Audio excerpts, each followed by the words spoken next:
viewers, you are watching MGT News on Wednesday, 18 April 2018 at 10 a.m. with me, Rido Katulistiwa. MGT News this time will preach news about water shortage in Sonaboli District, Southern Laos. Insufficient of fresh water and sanitation services have negative impacts not only on public health but also on economy.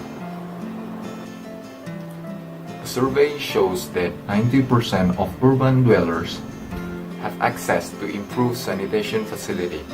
This is only the case for 50% for rural residents. Universal access to improved sanitation and water supply will give benefits to the country, both in terms of health and increased productivity.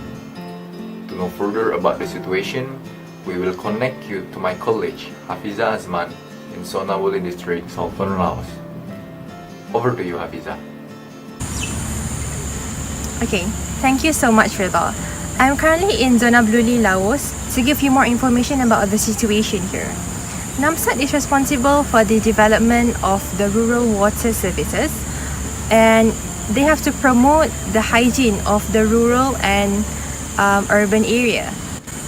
So it is to improve water and sanitation in schools that influence the rate of enrollment, attendance, retention, and even learning achievements. There are some efforts that are being done, and here I have the representative of ICRC, a non-profit organization, and she's going to give her solutions that can be used. So, Miss Fatima, so what are the solutions that you guys have discussed? So hi, my name is Fatima and I am a representative of ICRC. Okay, so there are 4 solutions that my company had discussed to execute this problem. First, using an omniprocessor to convert the human waste into a drinkable water. This also can improve the hygiene at the area as well. Okay, second, if the rural area is located near the sea, we could use desalination to convert the seawater into a consumable water. And third, in Japan, they have developed a technology where one could pump the water from the source and make it pass through the microfiltration membrane to be cleaned. Fourth, Jung Oh Park, Myung Hoon Lee, and Dayo Lee are the industrial designers behind the ingenious water purification devices known as IFSEC.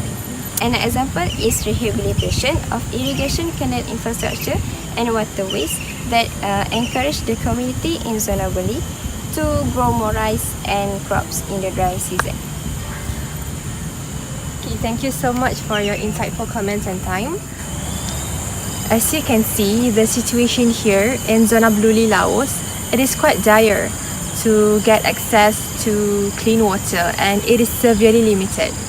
So, back to you, Rida. Alright, thank you Hafizah Azman for reporting water shortage that happened in Sonaboli District, Southern Laos. An expert on management theories named Dr. Akmal Zamir will give his opinion regarding this matter. Over to you, Dr. Akmal. Thank you very much, Rida, for having me here in MGT News. So I would like to talk about the problem in Laos in regards to management. In management, we have a theory by Maslow called the hierarchy of needs. In the hierarchy of needs, it's like a pyramid shape, with bottom one being physiological needs and the top one being self-actualization. Physiological needs include food, water, and such, whilst the self-actualization is achievements. So in order for a worker to be motivated, he or she needs to be satisfied at the bottom level of the hierarchy. So what this means in the Laos situation, without the access to clean water, workers in Laos will be very unmotivated to do the work and productivity will decrease. Okay, there are some things that I think non-profit organizations should use. The first, they should promote decentralization. What this means is that lower level employees can make the necessary decisions when they are on site. The second, the structure should use organic organization. What this means is that their structure is quite adaptive, flexible, and loose. And I think it's perfect for that kind of environment in Laos. Overall, I would like to applaud non-profit organizations for adopting the socio-economic view. And that is all from me. Over back to you, Rila. Thank you, Dr. Akmal, for sharing. Here I have Ustazah Safwa from Department of Quran and Hadith from IIUM University. Let's hear the Islamic perspective regarding to this matter. Over to you, Ustazah. Okay, Bismillahirrahmanirrahim. Assalamualaikum warahmatullahi wabarakatuh. Alright, so regarding the water issue in Laos, water can be seen as one of the most vital substance on earth.